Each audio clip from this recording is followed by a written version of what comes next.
ఒళ్ళు కొవ్వెక్కి ప్రకాష్ రాజు మాట్లాడుతున్నాడు. తస్మాస్ జాగ్రత్త. తమాషా అనుకుంటున్నావా? హిందువుల మనోభావాలు కించపరిచే విధంగా, బాధపడే విధంగా, గాయపడే విధంగా మాట్లాడి రాక్షస ఆనందం పొందుతున్నావు.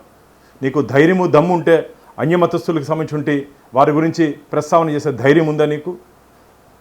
ఈరోజు రాజకీయ నాయకులు కానీ ఎవరు కానీ రామరాజ్యం కావాలని చెప్పి కోరుకుంటుంటే ఈ సందర్భంలో శ్రీరామచంద్రమూర్తి గురించి అవహేళనగా మాట్లాడడం ఇది మంచిది కాదు.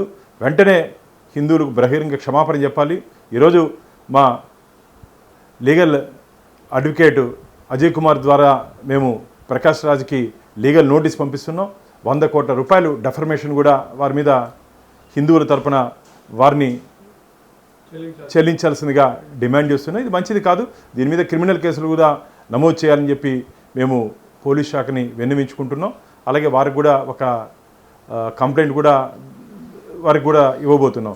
ఇది మంచిది కాదు. ప్రకాష్ రాజు ఉద్దేశపూర్వకంగా, నేను చాలా రోజుల నుంచి గమనిస్తున్నాం, ఉద్దేశపూర్వకంగా హిందూ దేవుళ్ళని, హిందూ దేవతామూర్తుల్ని, హిందువుల మనోభావాల్ని కించపరిచే విధంగా మీరు మాట్లాడుతున్నారు. ఒళ్ళు పగిలిపోతుంది. ఇలా విధంగా కానీ మీరు కానీ మాట్లాడుతూ పోతే మొత్తం హిందూ సమాజం మిమ్మల్ని వెలివేస్తుంది. ఇది మంచిది కాదు. ఏదో సినిమాలో డైలాగులో లేకపోతే సినిమాలో యాక్టింగ్ అనుకుంటున్నావా? మా రామచంద్ర గురించి మాట్లాడడం నువ్వు?